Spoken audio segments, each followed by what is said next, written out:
ব্যাটারিটা দেখেন একদম জিরো ডেড, জিরো ভোল্ট। অনেকে বলে এটা নাকি ফেলে দিতে হয়, কিন্তু আজ আমি দেখাবো কিভাবে মোবাইল ব্যাটারি দিয়ে এটাকে আবার চার্জ দেওয়ার মতো বানানো যায়।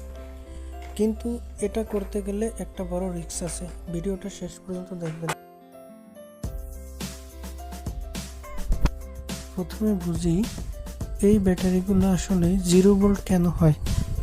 প্রথমত, বেশি দিন ব্যবহার না করলে অতিরিক্ত ডিসচার্জ হলে খারাপ বিএমএস বা সার্কিটের কারণে লিথিয়াম ব্যাটারি সাধারণত 2.5 ভোল্টের নিচে নামলে ডিপ ডিসচার্জ হয়ে যায়, আর তখন সাধারণত TP4056 চার্জার দিয়ে আর চার্জ দেওয়া যায় না।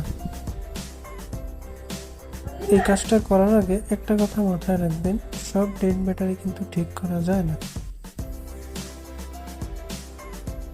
তো দেখেন, এগুলো কিন্তু খুব সাবধানতার সহিত খুলতে হবে, না হলে আমার মতো হাত কেটে যেতে পারে। যে আমার হাতের কয়েক জায়গা দিয়ে কিন্তু কেটে গেছে, চামড়া উঠে গেছে।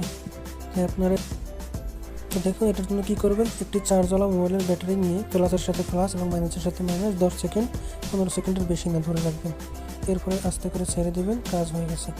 এখন আমি আপনাদেরকে মাল্টিমিটার দিয়ে ভোল্টেজ মেপে দেখাই। দেখেন, এখন কিন্তু এটাতে 3.29 ভোল্ট আছে। তো এখন কিন্তু এটা চার্জ হবে। তো এখন আপনারা যে কোনো চার্জিং মডিউল দিয়ে কিন্তু এটাকে খুব সহজেই চার্জ করতে পারবেন এবং এই ব্যাটারিটা কিন্তু আপনারা ব্যবহার করতে পারবেন।